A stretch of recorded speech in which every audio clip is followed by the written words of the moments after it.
Bismillahirrahmanirrahim. Assalamualaikum warahmatullahi wabarakatuh. Perkenalkan, nama saya Adia Priyani. Saya magang di Bimba AIUO Pondok Rezeki. Di video ini saya ingin menjawab soal-soal tugas di luar kelas pada hari kedua. Soal A nomor 1, apa pengertian individual system? Individual system yaitu proses belajar yang berpusat kepada anak sebagai subjeknya. Nomor 2, mengapa pendekatan yang dilakukan harus individual system? Karena pendekatan yang dilakukan yaitu dengan cara sesuai dengan karakter, keadaan, dan kesukaan masing-masing siswa. Nomor 3, apa tujuan yang ingin dicapai dengan melakukan pendekatan secara individual system? Tujuannya yaitu agar proses belajar dapat dilakukan secara bertahap. Nomor 4, di Bimba murid dan guru memiliki peran masing-masing. Sebutkan apa peran guru dan murid. Peran guru yaitu sebagai motivator, memberikan motivasi dan apresiasi kepada murid-murid, sedangkan peran anak sebagai subjek. Nomor 5, apa perbedaan antara metode individual system dengan classical system? Kalau individual system itu dilakukan di waktu yang sama dengan materi yang berbeda, tetapi kalau classic system itu dilakukan di waktu yang sama dan materi yang sama. Nomor 6, bagaimana cara yang dilakukan motivator agar dapat melakukan pendekatan secara individual system? Yang dilakukan yaitu motivator itu harus mempelajari dan mengenal karakter setiap masing-masing anak.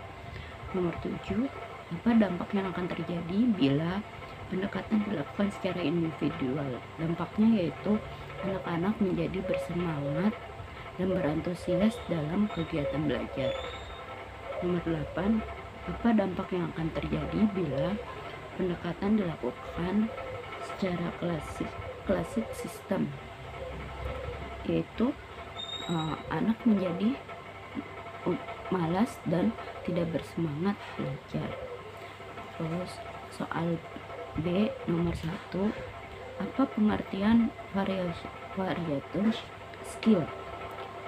Yaitu kemampuan yang harus dimiliki setiap motivator dalam memvariasikan antara aspek belajar dengan kegiatan belajar.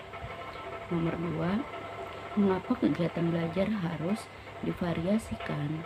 Karena anak mempunyai rentan konsentrasi yang pendek dan mudah teralihkan atau cepat bosan.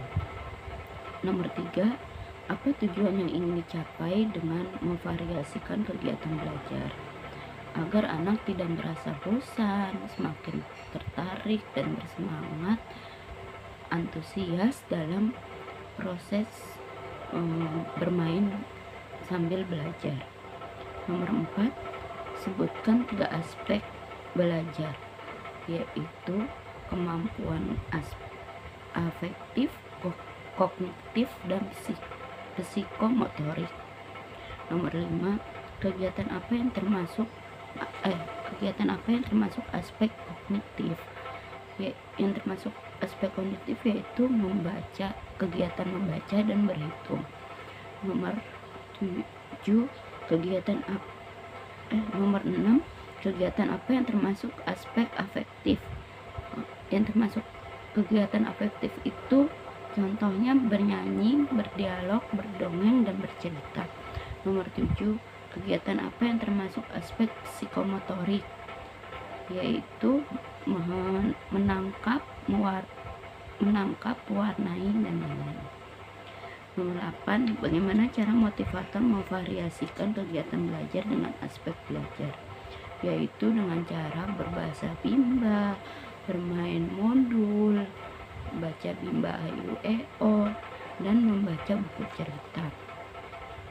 Soal C nomor 1, apa yang dimaksud dengan the law of efek atau hukum akibat, yaitu anak akan mampu mengulangi kegiatan tersebut tanpa paksaan dari siapapun, yaitu dengan kemauannya sendiri. Nomor 2, apa yang dimaksud dengan the law of excess atau hukuman latihan, yaitu anak sering mengulang dan latihan sehingga anak mampu dan terampil.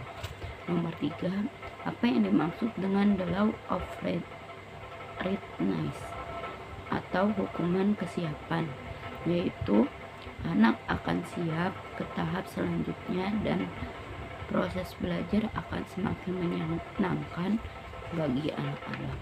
Mungkin cukup sekian video dari saya, kurang lebihnya mohon maaf. Wassalamualaikum warahmatullahi wabarakatuh.